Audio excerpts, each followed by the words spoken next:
नमस्कार दोस्तों, मैं आवेश पांडे जीएस पुराण में आज आप सभी का फिर से स्वागत करता हूं। तो हम विजन आईएएस के डेली करंट अफेयर पढ़ रहे थे। आज हम 11 जनवरी 2025 का न्यूज करंट देखेंगे। ठीक है। ठीक है। तो आगे का देखते हैं न्यूज आज का। अगर अभी तक आपने चैनल को सब्सक्राइब नहीं किया तो प्लीज सब्सक्राइब कर लीजिए, बेल आइकन दबाना ना भूलिएगा। जीएस पुराण को बस आपका इतना ही सहयोग चाहिए। ठीक है। India first robotic system performs tele surgery. Tele surgery क्या मैं आपको पहले बता दूं। आपने वो देखा था, क्या कहते हैं, थ्री इडियट में देखे होंगे, जो करीना कपूर की जो सिस्टर होती है तो उनका डिलीवरी होना होता है, तो डॉक्टर वहां पे नहीं होता, तो आमिर खान एक कंप्यूटर रख देता है और डॉक्टर दूर से देख के बताता रहता है क्या करना है कैसे करना है। ठीक है। तो लोग लेकिन ऑपरेशन कौन करते हैं, यही करते हैं, आमिर खान कर रहा होता है। इनडायरेक्टली टेली सर्जरी उसी टाइप का, लेकिन अब इसमें क्या होता है, डॉक्टर्स लोग वीडियो कॉन्फ्रेंसिंग या ऑनलाइन के जरिए ऑनलाइन सर्जरी करते हैं। ठीक है। उसको टेली सर्जरी कहते हैं। लेकिन आपको पता है इसमें काफ़ी एआई और काफ़ी फास्ट इंटरनेट की ज़रूरत होती है। पता चला कुछ भी इधर उधर करना हुआ, आवाज अभी एंटर दाब दी, अभी तक कुछ हुआ ही नहीं था, इधर सर्जरी आदमी मर जाए। इसलिए टेली सर्जरी काफ़ी दिक्कत होती है। लेकिन भारत में पहला रोबोटिक सिस्टम के जरिए टेली सर्जरी किया गया। उस रोबोटिक सिस्टम का नाम क्या है, SSI Mantra. Perform to perform to world first robotic cardiac tele surgery. ठीक है। हार्ट की सर्जरी की गई with latency of only 40 milliseconds. तो 40 मिली सेकेंड्स का मतलब कुछ नहीं है, समझ लीजिए, मतलब 1 सेकंड से भी कम की लेटेंसी थी, मतलब आराम से हो रही थी। ठीक है। Tele surgery uses robotic cameras to allow surgeon to perform operation from any location with high speed data connection. ठीक है। SSI मंत्रा क्या है, only robotic system world wide to receive regulatory approval. सिर्फ इसी को मिला हुआ है रोबोटिक सिस्टम को जो कि टेली सर्जरी परफॉर्म कर सकती है, tele surgery and tele proctoring. ठीक है। Recently it was approved by, Bharat में कौन किया इसको approve, CDSO, central drugs standard control organisation ने किया इसको। किस बॉडी किसके तहत आती है, ड्रग्स एंड कॉस्मेटिक एक्ट 1940 के तहत। It performed the robotic beating heart. Robotic beating heart, totally endoscopic coronary artery bypass। ठीक है। बाईपास सर्जरी होती है ना, वही ये काम किया है। Considered one of the most complex cardiac surgical procedure. की एप्लीकेशन क्या है, रोबोटिक्स इन हेल्थ केयर। ठीक है। सेफ्टी एंड मॉनिटरिंग रोबोट्स होता है। Telepresence system use computer vision technology to monitor patients vitals. Robotic prosthetics है। Advance robotic prosthetics improve mobility functionality for amputees, example robotic limbs and exoskeleton. Sanitation and dysfunction robots utilize ultra violet C यानी UVC raise का इस्तेमाल करते हैं। Hydrogen पर vapour का इस्तेमाल होता है फॉर क्लीनिंग आइडेंटिफाइड एरियाज। ठीक है। HPV का इस्तेमाल करते हैं लोग। Medical transportation robots deliver supplies medication and meals to patient. कुल मिला के ये लोग बताएं कि रोबोटिक्स का हेल्थ केयर में किस तरीके से इस्तेमाल हो सकता है। इंडिया के इनिशिएटिव्स क्या लिया गया है रोबोटिक्स हेल्थ केयर में। नेशनल हेल्थ पॉलिसी 2017 रिकॉग्नाइज करता है significant role of technology in health care delivery. जो नेशनल स्ट्रेटेजी ऑन रोबोटिक्स आया था 2023 का जो आया था, it emphasized promotion of robotics including in health care and provides for setting up of the robotics innovation unit यानी RIU। Other artificial intelligence and robotics technology park यानी art park कहाँ पे स्टेब्लिश हुआ है, ISC बेंगलोर में। ठीक है। Interpol publishes its first ever silver notice. Silver notice पहली बार इंटरपोल ने अपना पब्लिश किया है। टारगेटिंग क्रिमिनल एसेट्स, किसी क्रिमिनल के एसेट्स कहाँ कहाँ पे हैं कैसे पता चलेगा। मान लीजिए उसामा बिन लादेन का अमेरिका ने पकड़ा, तो उसमें का सिल्वर नोटिस नहीं इशू हुआ, पहली बार अभी हुआ है। तो उसके एसेट्स कहाँ कहाँ पे हैं, सभी देश उसकी जानकारी तुरंत देना स्टार्ट करें। ठीक है। आप देख लीजिए, मेन यही, अगर आप समझ जाए तो आप समझ लीजिए आर्टिकल समझ गए। इंटरपोल नोटिस, रेड नोटिस नहीं होता, रेड नोटिस जारी हुआ तो मतलब वो आदमी खोज के लाओ, वांटेड पर्सन है। येलो नोटिस मतलब कोई आदमी खो गया है, उसको लेके आओ। ब्लू नोटिस मतलब उसके बारे में कोई जानकारी लेके आओ। ब्लैक नोटिस मतलब कोई बॉडी मिल, एक अनआइडेंटिफाइड बॉडी मिली हुई है, वो किसकी है ये पता करो। Green notice warning and intelligence, warning दी जाती है।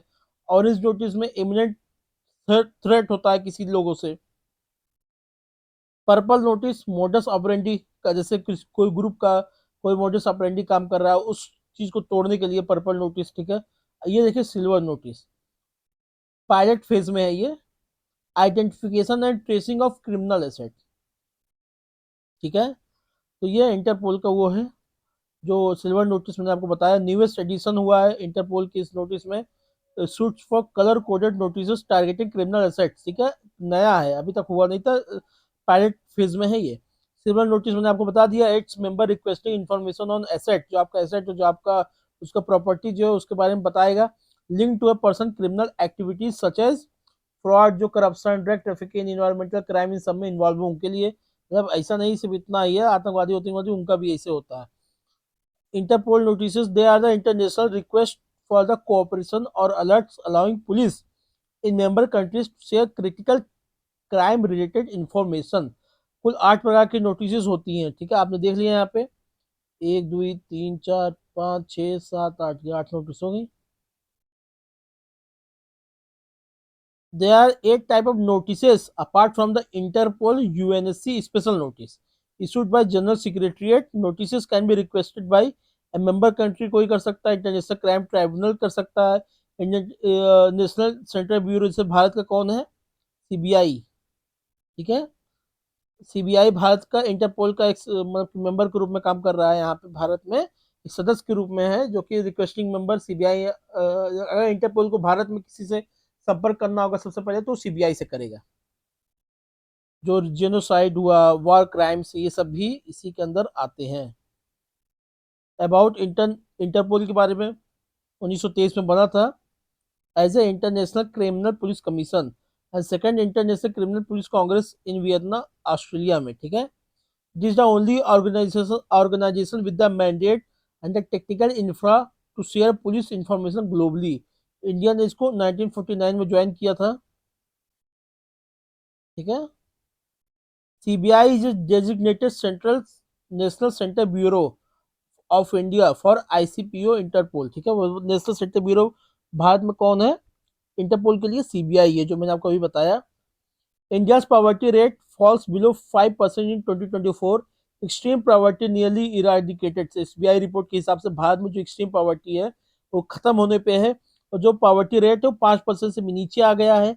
यहाँ पे सबसे इंपॉर्टेंट चीजें आप नोट करने वाली बात क्या है, ऐसा क्यों हुआ, मैं अभी आपको बताता हूँ। जैसे देख लीजिए, जो ईस्ट पॉवर्टी एस्टिमेट जो किया गया, ये based on the inflation adjusted to 2011-12 poverty line जो दिया गया था, computed by Suresh Tendulkar committee द्वारा, ठीक है। फाइंडिंग क्या आई है, देखिए ये कुछ फिगर्स हैं, आप याद कर लीजिएगा, अगर लिखने के लिए काम आएगा डेटा में। Rural poverty decrease to 4.86% physical 2024 physical year 2024 में, 2024-2025 में बोलूंगा, 2024 में इतना है, 2012 में कितना था, लगभग 25.7% था। अर्बन पॉवर्टी 4.09% तक आ चुका है, जो कि पहले 13.7% था फिजिकल ईयर 2012 में।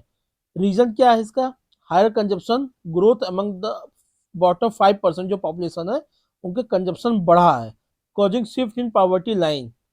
अब जैसे कैसे बढ़ा है, अब इनका कंजप्शन भी कैसे बढ़ा, मान लीजिए पैसा ये लोग कहाँ खर्च करते थे, मान लीजिए खाने पीने में, तो प्रधानमंत्री अन्नपूर्णा योजना ना जाने कितना 80 करोड़ लोगों को फ्री खाना पीना दिया, तो वहां का पैसा बचा, तो बाकी चीजें ये पैसा बचा वो मार्केट सप्लाई, मार्केट में कुछ और कंजप्शन का इस्तेमाल करेंगे।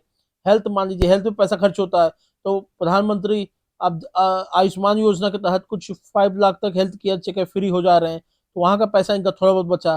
प्रधानमंत्री आवास योजना घर बनाने में वहां पैसा बचा, तो ये पैसा कहीं और खर्च हुआ, तो इनका कंजप्शन बढ़ा 5। देखिए हम लोग ये सब नहीं यूज करेंगे, आम आदमी जो थोड़ा लायक होता है वो यूज नहीं करता है इन सब स्कीम्स का, उनको नहीं पता चलेगा, लेकिन जो बॉटम 5% है वाकई अति गरीब में आते हैं, समझ लीजिए उनके लिए ये सब बहुत बड़ी बात है, ठीक है। आपने सब तुलना करिएगा सोच के। The poverty line is minimum expenditure और income required to purchase a basket of goods and services necessary to satisfy basic human needs, ठीक है। जो आदमी की जो मूलभूत जरूरतें क्या है, रोटी कपड़ा मकान, ठीक है, और जल, पानी भी तो पियेंगे आप, ठीक है। तो रोटी कपड़ा मकान और जल, ये 4 चीजें मूलभूत सुविधाओं में आती हैं। इसके साथ साथ क्या है, एजुकेशन मिले अच्छा, ठीक है, अच्छा आपको एजुकेशन मिले, हेल्थ आपका अच्छा है, और ये जो इसके वजह से आपका स्टैंडर्ड लिविंग स्टैंडर्ड अच्छा हो जाता है। ये सब बेसिक एमिनिटीज हैं आपके।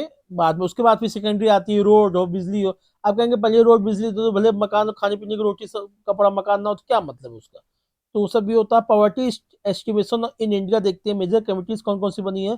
लकड़वाला कमेटी बनी 1993 में, जिसने रिकमेंडेशन दिया था calculating poverty based on consumption expenditure related to calorie intake. Calorie intake के हिसाब से, अगर 200 कैलोरी से कम खा रहे हो तो गरीब हो, ज्यादा खा रहे हो तो अमीर हो, कुछ इस टाइप का था। अब मैं जो बता रहा हूँ ये डेटा नहीं है, कुछ और था, लेकिन मैं बता रहा हूँ इस टाइप का था वो। तेंदुलकर कमेटी 2009, वो सुरेश तेंदुलकर कमेटी बनी थी, बाद में इसने रिपोर्ट दिया था। Shifted away from calorie based poverty lines and introduce a uniform all India urban poverty line basket. एक यूनिफॉर्म दे दिया, कैलोरी की बजाय अगर इतना पैसा आप कमा रहे हो तो उसके हिसाब से दे दिया। बाद में रंगराजन कमेटी 2014 में बनी थी। Reinstated separate rural and urban poverty lines and state specific estimates.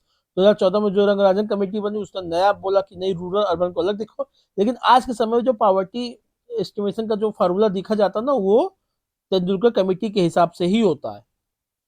क्यों? क्योंकि इसका डेटा, इसका एम्पिरिकल डेटा बहुत रंगराजन का सही नहीं था, इसलिए तेंदुलकर कमेटी को माना जाता है।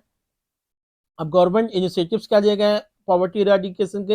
Affordable health care, Ayushman Bharat योजना जो मैंने आपको बताया, प्रधानमंत्री भारतीय जन औषधि परियोजना, ये भी सोशल सिक्योरिटी एम्पावरमेंट, जैसे प्रधानमंत्री मातृ वंदना योजना, प्रधानमंत्री गरीब कल्याण अन्न योजना, वही जो मैंने आपको बताया, इतना फ्री फाइनेंशियल इंक्लूजन में प्रधानमंत्री जनधन योजना, अब डायरेक्ट लोगों के खाते पैसा जा रहा है। मनरेगा, पीएम कौशल विकास योजना, स्किल बनाया जा रहा है लोगों को, मनरेगा के तहत दिहाड़ी काम अच्छे से मिल जा रहा है। तो ये सब चीजें हैं। कुछ कमेटियों के नाम, जैसे अलग लकड़वाला कमेटी अलग था, तेंदुलकर कमेटी अलग, रंगराजन कमेटी किस लिए था, ये सब देख लीजिएगा। बहुत इंपॉर्टेंट चीज, लेकिन जो हमने आपको बता दिया, इससे ज्यादा कुछ आपको करंट अफेयर में जानने की जरूरत नहीं है। ठीक है। National river traffic and navigation system यानी एनआरटीएनएस लॉन्च किया गया।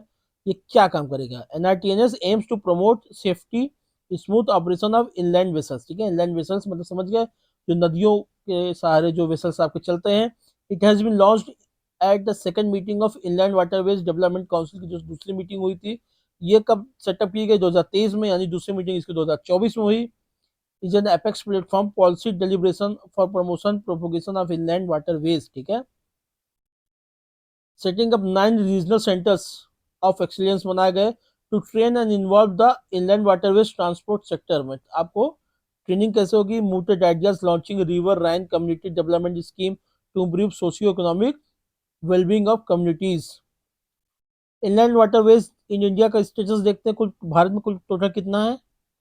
एक एक एक have been declared as a national waterways under the national waterways act 2016। पहला कौन सा है? इलाहाबाद से हल्दिया तक जो दिया जाता है, ये हल्दिया प्रयागराज। ठीक है, हल्दिया प्रयागराज गंगा भागीरथी वाला सिस्टम नेशनल वाटरवेज वन था। दूसरा वाला कौन सा? धुबरी धुबरी साडिया धुबरी साडिया ऑन रिवर ब्रह्मपुत्र है दूसरा वाला। तीसरा वाला केरल के इलाके में, ठीक है, केरल तमिलनाडु के इलाके में तीसरा वाला जो है। अब देखते हैं institutional structure. Inland Waterways Authority of India established through the IWAI Act 1985, responsible for the regulation and development of national waterways। ठीक है। भारत में कुल कितना नेविगेबल वाटरवेज हैं? कितने किलोमीटर? लगभग 14,000, 14,500 किलोमीटर नेविगेबल वाटरवेज, मतलब आप उसके थ्रू, जहाज के थ्रू दाएं बाएं आप हो सकते हैं। सिग्निफिकेंस ऑफ नेशनल वाटरवेज क्या? इंफ्रास्ट्रक्चर इफिशियंसी बढ़ेगी, बिल्कुल सही बात है। Avoid land acquisition issues, facilitating international trade, जैसे Indo Bangladesh protocol boost trade by using NW1 और NW2। अदर इन्वायरमेंटल बेनिफिट्स होते हैं, फुल इफिशिएंट के साथ यूज होगा आपका। ठीक है। Initiative to enhance inland waterways क्या किया गया? इंफ्रास्ट्रक्चर डेवलपमेंट के थ्रू, जैसे multi model terminals, Bharatmala project भी इसी में आता है। Inland vessels act 2021 legislation for safe vessel movement, Jalvahak scheme, ताकि कार्गो डिलीवरी कर सके वाटरवेज के जरिए। रिवर क्रूज टूरिज्म की वजह से, जैसे गंगा विलास, ये सब आप देखते होंगे बनारस में है। Environmental benefits, regional and coastal development north east India का। ठीक है। Wild fire blaze across the Los Angeles, आप न्यूज में देख रहे होंगे कि आग लग चुकी है। कहाँ पे? लॉस एंजलिस में आग लगी हुई है। आप आग लगने के कारण क्या होता है? ठंडी के महीनों में ना बहुत सूखा होता है, ठंडी के महीने में बहुत ड्राई और ड्राइनेस हो जाता है। और जंगलों में कभी कभी मैन गलती, आदमी की गलती की वजह से या ह्यूमन के एक होता है एंथ्रोपोजेनिक, जो ह्यूमन की वजह से होता है, एक नेचुरल होता है, ठीक है। तो नेचुरल कारण भी ज्यादा होते हैं और ह्यूमन कारण भी ज्यादा होते हैं। एक स्टडी की गई 2023 में, पब्लिश किया गया जर्नल में, कि जो रिव्यू कहता है कि 10 of the largest California wild Fyers have occurred in the last 20 years. तो टॉप 10 में अगर हम रखेंगे कि कैलिफोर्निया में सबसे ज्यादा बड़ी आग कौन सी लगी है, अगर सीरियल वाइज में बताएं, तो टॉप 10 लास्ट 20 ईयर में ही हो गया है। Wildfires have become more intense in the past few years due to various reasons, इसे क्लाइमेट चेंज की वजह से। रीजंस क्या है वाइल्ड फायर होने के, क्या क्या रीजंस है?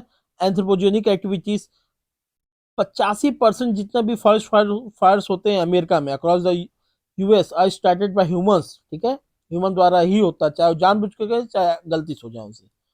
ये क्यों, कौन कहता है? ये यूएस फॉरेस्ट सर्विस कहती है। ड्राई विंटर की वजह से खूब सूखा पड़ता है, ठीक है, और पानी कम होता है। एक तो सेंटा एना विंड्स काफी सूखी ठंडी हवा होती है जो कि एकदम सुखा के रख देती है। This winds blow from October to January due to pressure difference between great basins, जैसे area between the Rocky mountains and Sierra Nevada in USA, high pressure and California coast low pressure, ठीक है। तो हवा high से लो की तरफ बहती है। As it comes down mountains, it compresses and heats up, leading to drop in humidity making, ठीक है, vegetation and dry and prone to burning. Climate change आपको बता ही दिया, ग्लोबल टेम्परेचर जो कम ज्यादा हो रहा है, ठीक है। कॉन्सिक्वेंसेस क्या होते हैं वाइल्ड फायर की वजह से? Toxic pollutant, intense climate change, economic, environmental. कभी कभी एक और होता है, आपको पता है जब अंग्रेजों के ऑस्ट्रेलिया में जो बुश फायर होता है, बुश फायर की वजह से कभी कभी क्या होता है, ये इन्वायरमेंटल एक फायदा क्या होता है, जंगल में आग लगने के फायदे क्या है? 2-3 फायदे मैं बता रहा हूँ, नुकसान तो आप जान ही लिए, सब नुकसान है, ठीक है। Toxic pollutant, intense climate change, economic loss होता है आपको। इसका फायदा क्या बताएं आग लगने के? एक पहला क्या होता है, सेकेंडरी वेजिटेशन, सेकेंडरी सक्सेशन होता है बहुत तेजी से, ठीक है। आप पढ़े होंगे, अगर जंगल पूरी आग लग जाती है तो जो नीचे के बीज होते हैं, कुछ कुछ ऐसे छोटे छोटे बीज पौधे होते हैं जो कभी उग नहीं पाते हैं, आगे नहीं आ पाते हैं, ठीक है। तो उनको अंदर जो अपने आप को क्या कहते हैं, बोल दिए कि अपने आप को छुपा दिए हैं जमीन के अंदर, बाद में उभरते हैं जब, क्योंकि उनके पास सूरज की रोशनी उससे डायरेक्ट पड़ती है, हवा डायरेक्ट जाता है तो ऑक्सीजन की मात्रा बढ़ती है तो डायरेक्ट उगने लगते हैं। इसको सेकेंडरी सक्सेशन कहा जाता है इन्वायरमेंट के टर्म्स में। तो ये होता है, पहला हो गया। दूसरा क्या होता है फायदा आग लगने से? जब आग लगती है, कुछ ऐसे जानवर होते हैं छोटे छोटे जो जंगल के बाहर की तरफ भागते हैं। जब बाहर की तरफ भागते हैं तो जो वल्चर्स होते हैं, जो चील कौवे कुछ ऐसे होते हैं जो उनका जिनका जो खाना होती है सबों का, प्रे एंड प्रीडेटर्स का आप पढ़े होंगे, ठीक है। क्या कहते हैं, इन्वायरमेंट पढ़े होंगे, प्रे एंड प्रीडेटर्स इनका खाने का काम करते हैं, तो इनके नियति में इनको मरना, जो प्रे है और प्रीडेटर खाना, तो ये भी जंगल, ये इकोलॉजिकल बैलेंस का काम करता है, ये दोनों चीज। तो ये भी फायदा होता है, आग लगने के फायदे हैं, ठीक है। तो इंटरेस्ट कवरेज रेशियो, अब देखते हैं नेक्स्ट सेकंड न्यूज क्या है। Centre for monitoring Indian economy, CMI क्या कहती है कि जो इंटरेस्ट कवरेज रेशियो है अनलिस्टेड कंपनियों के, अनलिस्टेड कंपनी कौन सी होती है? जो पब्लिक एट लार्ज डिमांड नहीं की है, मतलब लिस्टेड नहीं है अभी, निफ्टी और सेंसेक्स इन सब में लिस्टेड नहीं है, आप इनका कोई शेयर नहीं खरीद सकते हो। तो इसके हिसाब से ये कह रहा है कि जो इनका इंटरेस्ट कवरेज रेशियो, जो इंटरेस्ट इनसे आ जाता है जल्दी कवरेज, जैसे मतलब इन्होंने लो लिया, इन्होंने इंटरेस्ट चुका दिया टाइमली, इस समय बहुत ज्यादा बहुत बेहतर चल रहा है। लास्ट 30 ईयर्स हाई चल रहा है इस समय। मतलब क्या है, अगर जितना अच्छा, जितना ज्यादा आईसीआर उतना अच्छा माना जाता है, जितना कम उतना खराब होता है। It is a financial ratio that indicates the ability of a firm to service its outstanding debt, ठीक है। आईसीआर फॉर्मूला दे रखा है, इसमें हम नहीं जाएंगे। जो इंटरेस्ट कवरेज रेशियो मैंने आपको बता दिया, जैसे lower ICR indicates greater debt, मतलब आपके पास बहुत ज्यादा उधार आप ले रखे हैं आईसीआर की वजह से, और higher risk of the companies bankruptcy and vice versa, दोनों, ठीक है।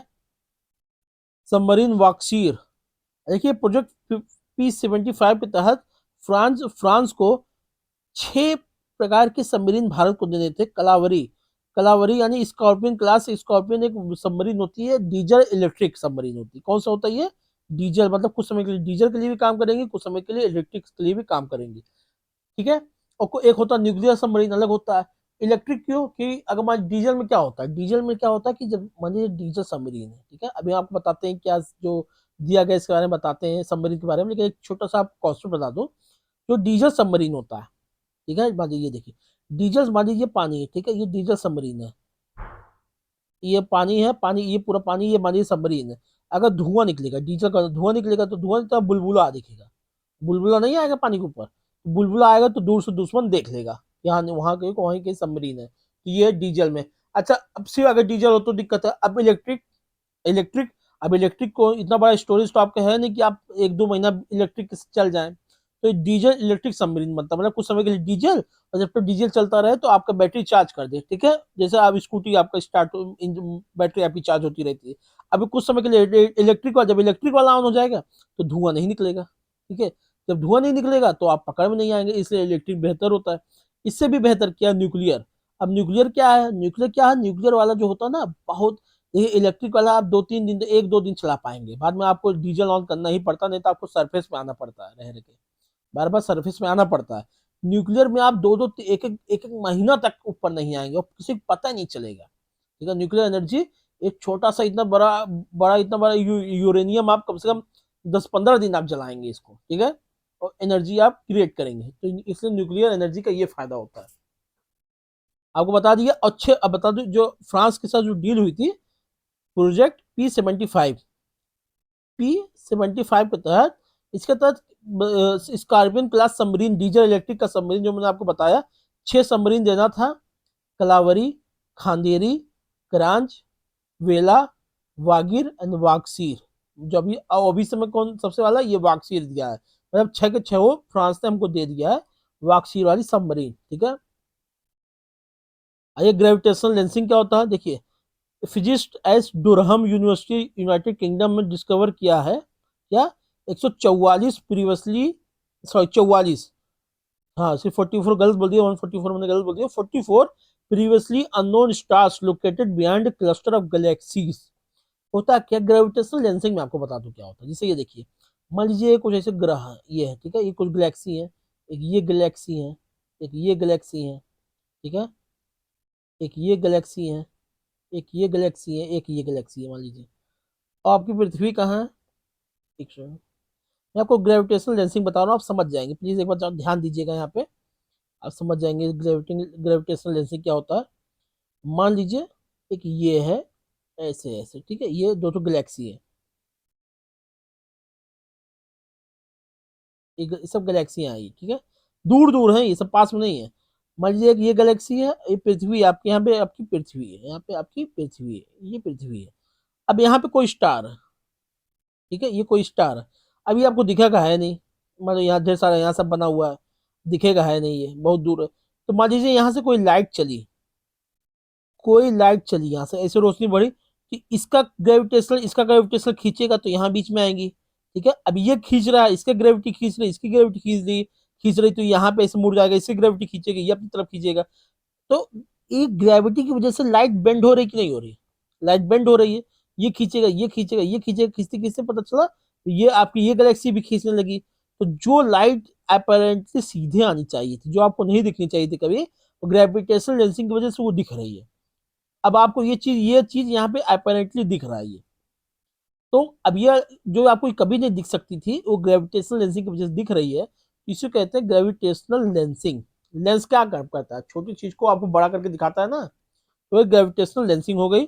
देखिए अभी क्या करता है, देखिए, previously unknown stars located behind cluster of galaxies, जो गैलेक्सी क्लस्टर ऑफ गैलेक्सीज के पीछे, ढेर सारी गैलेक्सीज के पीछे जो छुपी हुई है, उसको दिखा रहा है। तो ऐसे तो ग्रेविटेशनल लेंसिंग के जरिए तो दिखाएगा ना भाई, इसके जरिए दिखाएगा।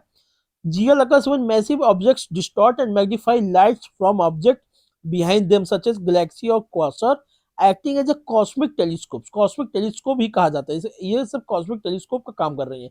अब ये गैलेक्सी में कहीं भारत का ये धरती का हबल स्कोप यहीं कहीं होगा, वो देख लीजिए इन सबों को। Objects distort magnify light from subjects behind them, ठीक है, जो मैंने आपको बता दिया।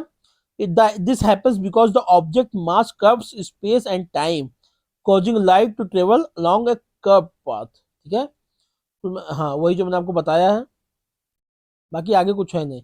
ये आइंस्टीन की जनरल थ्योरी ऑफ रिलेटिविटी भी थी। अच्छा, आपको पता है आइंस्टीन को जो दिया गया था वो नोबेल नोबेल दिया गया था, इसके लिए नहीं दिया गया था, जबकि सबसे बेहतर माना गया है। इनको दिया गया था फोटो इलेक्ट्रिक इफेक्ट के लिए दिया गया था। और आइंस्टीन ने कहा था उनको चाटा मारने के बराबर है, जो दिया गया ना उनको चाटा मारा गया, उन्होंने ऐसा कहा था। मैं भी सुना हूँ, कहीं पढ़ा नहीं इसका, कुछ टीचर्स ने बताया था एक बार कि उनको चाटा मारा गया है, ऐसा उन्होंने कहा। UN world economic situation prospects report आई है, यूनाइटेड नेशन की फ्लैगशिप रिपोर्ट है ये। इसके हिसाब से बताया गया है the report produce UN DESA जो है यूनाइटेड, जो प्रोड्यूस किया जाता है UN department of economic and social affairs द्वारा, इसके साथ UN conference on trade and development UNCTAD, UN conference on trade and development द्वारा, and the 5 UN regional commission. Important क्या है वो जानिए। एक की फाइंडिंग्स क्या है, ग्लोबल सबड्यूड ग्रोथ, ग्रोथ कम हो रही है, इकोनॉमिक ग्रोथ कम हो रहा है। क्यों? ट्रेड टेंशन की वजह से रसिया यूक्रेन की लड़ाई अलग चल रही है, ईरान इजराइल की अलग लड़ाई चल रही है। आप देख रहे होंगे ट्रम्प भी आ गए, चाइना पे अलग दबाव बनाएंगे, कनाडा पे अलग टैरिफ लगाएंगे। ट्रम्प तो बहुत लोग को कह दिए कि हम 50% टैरिफ लगा देंगे। ट्रेड टेंशन पैदा हो रहा है, इसकी वजह से हाई डेट बर्डन आ रहे हैं। जो छोटे छोटे देश हैं, जो इमर्जिंग इकोनॉमीज हैं, वो लोन ले रहे हैं लेकिन चुका नहीं पा रही हैं। जियो पॉलिटिकल रिस्क जो मैंने बताया, ईरान इसराइल वाला, रसिया यूक्रेन वाला, ठीक है। If fall despite falling inflation जबकि कम हो रहा है, इसकी वजह से भी इकोनॉमिक ग्रोथ सही नहीं हो पा रहा है। मॉनेटरी ईजिंग मेजर जबकि ये सब सही है, मतलब इन्फ्लेशन सही है, ज्यादा महंगाई ग्लोबल नहीं है, मॉनेटरी ईजिंग भी हो चुकी है, मतलब आराम से लोन मिल जा रहे हैं आपको, पैसा लोगों के हाथ में पैसा, तब भी सब दिक्कतें आ रही हैं। This decelerates progresses on SDG, इस सस्टेनेबल डेवलपमेंट गोल को भी अचीव करने में ये मुश्किल पैदा करेगा। Global economic growth is forecast किया गया 2.8% फॉर 2025। 2025 के लिए जो ग्लोबल इकोनॉमिक ग्रोथ की जो फोरकास्ट की गई है 2.8% किया गया है, और 2026 में किया गया 2.9% किया गया, ठीक है। और यही चीज भारत के लिए इन्होंने 6.6% का ग्रोथ टारगेट दिया है, जो कि इन्होंने बताया कि India is the fastest growing economy, larger economy in the world. तो क्यों भारत में ऐसा क्यों है? क्योंकि यहाँ पे प्राइवेट कंजप्शन, इन्वेस्टमेंट ग्रोथ ये बेहतर, रोबस्ट लेबर मार्केट भारत में, स्ट्रांग एम्प्लॉयमेंट इंडिकेटर्स देखने को मिलते हैं, लेबर फोर्स पार्टिसिपेशन रेट बेहतर हो रहा है, ठीक है। ये सब यहाँ पे है। एक नैनो बबल टेक्नोलॉजी क्रिएट किया गया है, इससे क्या है, एक छोटा बहुत nano bubble technology for cleaning and purifying water of national zoological park Delhi के लिए किया गया। कि क्या करेंगे, नैनो पार्टिकल्स इतना छोटा होती है ना, इनके ऊपर निगेटिव चार्ज इतना ज्यादा होता है कि रिपेल करती है, ये मिलती नहीं। रिपेल क्या करेंगी, जैसे क्या करेंगे, रिपेल मतलब दूर भगाएंगी। जैसे क्या चीज, फैट्स हुए, तेल हुए, ग्रीस जैसे चीजें, जो गंदगी हैं, जो इम्प्योरिटीज उनको दूर करेंगे। Nano bubbles they are the 77 nanometres in size में होती हैं, 250 गुना छोटी होती है। ग्रेन ऑफ सॉल्ट, एक दाना, एक नमक का एक दाना होता है, उससे लगभग 250 गुना छोटी है, समझ लीजिए कितना ज्यादा छोटा है ये। It also enables them to physically separate small particles and droplets like emulsified fats, oils and grease, ठीक है। नैनो बबल्स क्या करती है, have a strong negative surface charge, strong negative surface charge होगा that prevents them from coalescing. Coalescing मतलब जैसे ये bubble है, ये बबल कभी आप देखते होंगे कभी कपड़ा धोते हुए दो बबल आपस में मिल जाते हैं, कभी बचपन में आप नहीं देखते होंगे, दोनों हाथ में बबल लेके आप इसको पास में ले जाते हैं तो मिल जाते हैं एक दूसरे से। Hydrophobic nature of the nano bubbles, अच्छा ये जो होता है ये कोलेसिंग होता है, इसी को रोकने के लिए ये है, जब स्ट्रॉन्ग निगेटिव रहेगा तो एक दूसरे को रिपल करेंगे, ये दूर करेंगे। Hydrophobic nature of nano bubbles combined with their surface charge enabling lifting organic and inorganic materials of surface similar to surfactant, जो सर्फेक्टेंट जैसे काम करते हैं। पहली बात, ये चार्जेस, ये जो बबल्स होंगे ये हाइड्रोफोबिक होंगे, ठीक है। अब ये हाइड्रोफोबिक मतलब पानी से दूर भागेंगे तो ये सरफेस पे आ जाएंगे। अब इसके साथ साथ ये ग्रीस और ऑयल को भी सरफेस पे ले आएंगे, रिपेल करके लेते आएंगे, तो ये वाटर प्योरिफिकेशन में काम आता है। लेकिन नैनो बबल्स ऐसे होते हैं। माइक्रो बबल्स थोड़े से बड़े, फाइन या अल्ट्रा फाइन बबल्स इतने बड़े, कोर्स बबल्स जो हम लोग को छोटे छोटे दिखता हुआ इतने बड़े, सोचिए कितना अंतर है इन दोनों में। राखी गढ़ी में एक इनको स्टेडियम मिला है। Archaeologist have discovered a mud brick stadium with precise engineering and marketplace from mature Harappan. Stadium में खेल कूद होता होगा, यही चीज है। स्टेडियम में सिटिंग एरिया भी दिखा है, with an incline suitable for perfect viewing, मतलब ऐसे में दिखा, इंग्लैंड में ऐसे में दिखा, ठीक है, जैसे आज का समय दिखता है। इट इज वन ऑफ, अब राखी गढ़ी के बाद, अच्छा ये स्पोर्टिंग कल्चर को भी बताता है, हड़प्पा के स्पोर्टिंग कल्चर को भी बताता है। आप इसको हड़प्पन आपका उसमें लिख सकते हैं। मैं हड़प्पन साइट के बारे में अगर कभी आएगा, कोई भी मेंस में आएगा, तो आप स्पोर्टिंग कल्चर आपको दिख सकता है। आर्कियोलॉजिस्ट कहाँ पे खोजे? मड ब्रिक स्टेडियम, राखीगढ़ी में। It is one of the largest, इसे देखिए सबसे लार्जेस्ट क्या साइट्स कौन सी है? राखीगढ़ी। हड़प्पन साइट कौन सी है? राखी राखीगढ़ी, याद कर लीजिएगा। जब आप लूसेंट पढ़ते हो ना, लूसेंट, तो वो लोग क्या कहते हैं पता है? लूसेंट में गलत लिखा हुआ है। लूसेंट के हिसाब से हड़प्पा का जो साइट वो सबसे बड़ा और भारत में सबसे बड़ा राखीगढ़ी। ये जितने भी पाकिस्तान भारत सबका मिला के सबसे बड़ा है हड़प्पा, याद रखिएगा, सबसे बड़ा यही है। 3 layers of early, mature and late phase of Indus Valley civilization have been found from Rakhigarhi. ठीक है? It is also well known as the site which has yielded the only DNA evidence from the Harappa era. It is also well known as the site जो कि yielded, जहाँ पे DNA मिला है। Harappan era का DNA कहाँ से मिला था? राखीगढ़ी से ही मिला था। Capital Cuba, Havana. ठीक है? हवाना का क्या है? India extended humanitarian assistant to Cuba in the after में हरिकेन राफेल। हरिकेन राफेल कहाँ पे आया? क्यूबा में आया, याद रखिएगा। आज इसके बारे में जान लेते हैं। It is the largest island country in the Caribbean sea. Caribbean sea का सबसे बड़ा आइलैंड कौन सा है? Cuba, which is the part of greater Antilles and West Indies का भी हिस्सा है क्यूबा। की नेबरिंग कंट्रीज यूएस नॉर्थ में है, बहामास नॉर्थ में है, ठीक है, मेक्सिको वेस्ट में, maritime boundaries gulf of Mexico, जिसको गल्फ ऑफ यू अमेरिका कहा जा रहा है आजकल, लोग कह रहे हैं इसका नाम बदला जाए। अटलांटिक ओशन नॉर्थ में है। ज्योग्राफिकल फीचर्स देखते हैं। मेजर नदियां कौन सी बहती? कोटो, काटो, इसको काटो कह सकते हो, CAUT, काटो। एंड हाईएस्ट पॉइंट कौन सा है? पीको टर्क्यूनो। पीको टर्क्यूनो हाईएस्ट पॉइंट कहाँ पे? क्यूबा में। ये देखिए क्यूबा। क्यूबा का कौन सा बिकता है? सिगार बिकता है। क्यूबा का सिगार बिकता है। ठीक है? क्यूबा मिसाइल क्राइसिस आप देखे होंगे, अमेरिका और क्यूबा के बीच में हुआ था। कब? 1962 में हुआ था। क्यूबा मिसाइल क्राइसिस गूगल कीजिएगा, बहुत ही फेमस है।